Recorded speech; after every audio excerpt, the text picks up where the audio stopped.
За тэгэхээр яг энэ Японы энэ конжак желе байна л да, энэ тоор, усан үзэм, алим гэсэн 3 төрөл байдаг юм байна.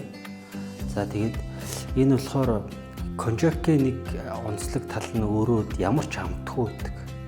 Ямар ч амтгүй, ямар ч үнэргүй, өнгөхгүй. Яг ийм нөгөө цэлцгнөр үүсгдэг. Тэгэхээр нөгөө хэдий бие сайн гээд амтгүй бүтээгдэхүүн хэрэглэдэггүй байхгүй юу? Тэгэхээр энийг одоо тоорын амттай болгосон байна те. Усан үзмийн амттай болгосон байна, алюминий амттай болгосон байна.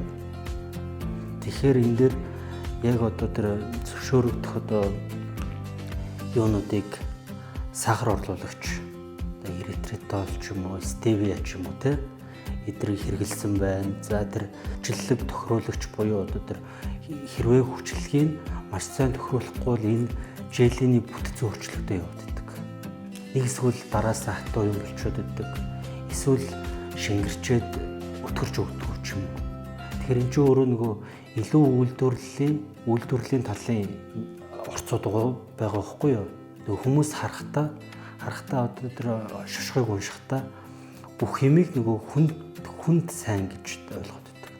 Мэдээж хүнд сайн, гэхдээ хүнийг нөгөө идэж хэрхлэхэд маш тохиромжтой байхаар үйлдвэрлэдэг. За 150 г тутамдаа 36 ккал. Одоо энийг нэг бүтэн уучрахад 36 ккал л одоо илчлэг хүний биед авах боломжтой гэсэн үг. За нүүрс ус нь 18.7 байхаас энэний 6.5% нь эслэг гэдэг чинь өөрөө одоо өөр бусад бүтээгдэхүүнд байдгүй өндөр хэмжээний эслэг واخгүй юм чинь. Тэгэхээр эслэгээр баялаг энэ конжак желе маань нэгдүгээр илчлэг маш бага. Гликемийн индекс маш бага. За хоёрдугаарт энийг хэрэглэснээр одоо гидсний гөрүүлзэх хөдөлгөөнийг илүү сайжруулна. Биеэс хорт бодисыг гадагшлуулна. За Япон улсад үйлдвэрлэсэн конжак желе гэдэг энэ бүтээгдэхүүн нь Япон улсын хэрэглэгчийн эрх ашигыг хамгаалах нийгэмлэгээс гаргадаг зохицуулах үйлчилгээтэй хүнс гэдэг тэмдгийг эзэмшдэг юм бүтээгдэхүүн байна.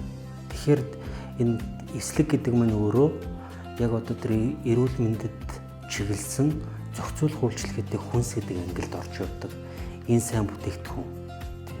Тэгэхээр энийг хэрвээ таны цуснд сахар ихсдэг бол хамгийн нэгдүгээрт. Хоёрдугаарт нь та илүүдэл жинтэй болвол тэ. За эсвэл одоо тэр өтгөн хатдаг асуудалтай болвол. За холестерины түвшин одоо тэр ихтэй зүрх судасны одоо эрсдэлтэй болвол яг энэ бүтээгдэхүүнийг сонгоод хэрэглэх нь өөрөө айгүй тийм зөв зүйтэй сонголт болохоор байна л да. Энд чинь өөрөө тэгээд цэлцэгнүүр гэдэг утгаараа бас амттны төрөлд ороод явчихдаг. Энэ тоорын, усан үзмийн алюминий амттайгаар бодлоалагдж байгаа тийм ээ.